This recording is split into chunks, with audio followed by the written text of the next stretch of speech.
আসসালামু আলাইকুম রহমতুল্লাহি ওবরাকাতুহ। আমাদের আজকের ক্লাসটা হচ্ছে আমরা ওয়াজিব গুন্না নিয়ে করব ইনশাআল্লাহ।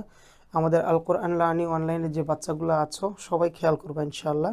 আর এই ক্লাসটা সম্পূর্ণ আনপাবলিক, যারা কোরআন পড়তে পারেন না, কোরআন বোঝেন না, তাদের জন্য এটা।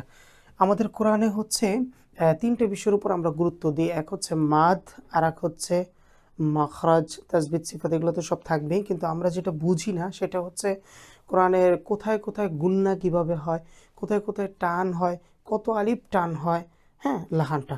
এই কারণে আমরা আজকে যেটা করব সেটা হচ্ছে আমরা ওয়াজিব গুন্না দেখব। আমরা অনেকজন ভাবি যে আসলে ওয়াজিব গুন্না আছে, কিন্তু নফল গুন্নাও কি আছে কিনা। আসলে নফল গুন্না তো নাই। ওয়াজিব গুন্নাটা আপনি যদি ওয়াজিব তরফ করেন সেক্ষেত্রে আপনার নামাজ নষ্ট হয়ে যাবে। এই কারণে ওয়াজিব গুন্নাটা হচ্ছে আপনাকে করতেই হবে। আর ওয়াজিব গুন্না শুধুমাত্র এই দুইটা হরফের উপরই হয়, নুন তাজদিদ, মিমে তাজদিদ। ওয়াজিব গুন্নাটা শুধুমাত্র নুনে আর মিমে হবে, তবে নুনে মিমের উপরে তাজদিদ থাকতে হবে, তাহলেই শুধুমাত্র ওয়াজিব গুন্নাটা হবে। যেমন দেখেন, আন্না, আম্মা বা আম্মা, আন্না। ওয়াজিব গুন্না বোঝার একটা বিষয় দেখেন, আপনার ওয়াজিব গুন্নাটা হচ্ছে সম্পূর্ণ নাকে যাবে, হ্যাঁ। আন, না, আম, না, নাকে ঢুকবে, হ্যাঁ। এই কারণে খুব খেয়াল করতে হবে। অজিব গুন্না যেন এমন না আনা আমা, এমন যেন না হয়। আন্না, আম্মা, খেয়াল করবেন ইনশাল্লাহ। তাহলে আমরা ওয়াজিব গুন্নাটা হচ্ছে দুইটা হরফের উপরে আসে। তাহলে নুনে এবং মিমে যদি তাজদিদ থাকে তাহলে অবশ্যই গুন্না হবে, আর সেই গুন্নাটা হবে ওয়াজিব গুন্না। এটা আপনাকে মনে রাখতে হবে ইনশাআল্লাহ। যেমন আমরা যদি এখানে পড়ি,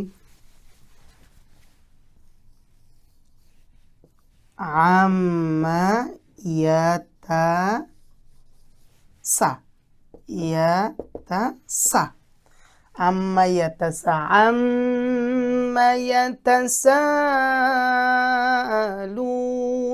এটা হচ্ছে ওয়াজিব গুন্না, হ্যাঁ।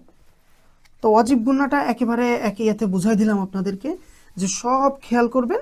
ওয়াজিব গুন্নাটা মানে কোরআনে যেখানে থাকবে, যেখানে যে আয়াতটা থাকবে, আপনি খেয়াল করবেন শুধুমাত্র নুনের উপরে তাজদিদটা আছে কিনা, মিমের উপরে তাজদিদটা আছে কিনা। যদি এই দুইটা তাজদিদ থাকে তাহলেই গুন্না হয়ে যাবে, কারণ তাজদিদ তো কোনো হরফ ছাড়া হয় না। যেমন ওয়াও লাগবে, বা এখানে ধরেন দাল লাগবে, দান না হইতে পারে, ওয়ান না হইতে পারে, হ্যাঁ। এই কারণে খুব খেয়াল করবেন যে নুনের উপরে তাজদিদ থাকবে আর মিমের উপরে তাজদিদ থাকবে। এই দুইটা তাজদিদ যদি থাকে, দুইটার উপরে যদি তাজদিদ থাকে, তাহলে আপনার জন্য ওয়াজিব গুন্না হয়ে গেল। ওয়াজিব গুন্না আপনাকে করতেই হবে, হ্যাঁ। আর যদি দেখেন যে না, মিমের উপরে নুনের উপরে কোনো ওয়াজিব গুন্না নাই, হ্যাঁ, এরকম এরকম সাকিন আছে, তাহলে তো হবে না, হ্যাঁ। খেয়াল করতে হবে ইনশাল্লাহ। তাজদিদটা থাকলে শুধুমাত্র ওয়াজিব গুন্নাটা হবে। তাহলে আশা করি আলহামদুলিল্লাহ আমরা ওয়াজিব গুন্নাটা বুঝতে পারলাম। তাহলে ওয়াজিব গুন্নার কাজ হচ্ছে গুন্না করা, আর এই ওয়াজিব গুন্না না করলে আপনার নামাজ নষ্ট হয়ে যাবে। এই কারণে খুব খেয়াল করতে হবে ইনশাআল্লাহ। ওয়াজিব গুন্নাটা শুধুমাত্র দুইটা হরফের উপরই আসবে, নুন এবং মিম। তবে আসবে কি তাজদিদ, তাজদিদ যদি না আসে তাহলে গুন্না হবে না। ঠিক আছে, জাযাকুমুল্লাহ খাইর। আজকের ভিডিও এতদূর পর্যন্ত ইনশাআল্লাহ। পরের ভিডিও দেখার জন্য সবাইকে অনুরোধ রইল, আর শেয়ার দেওয়ার জন্য অনুরোধ রইল। আসসালামু আলাইকুম রহমতুল্লাহ।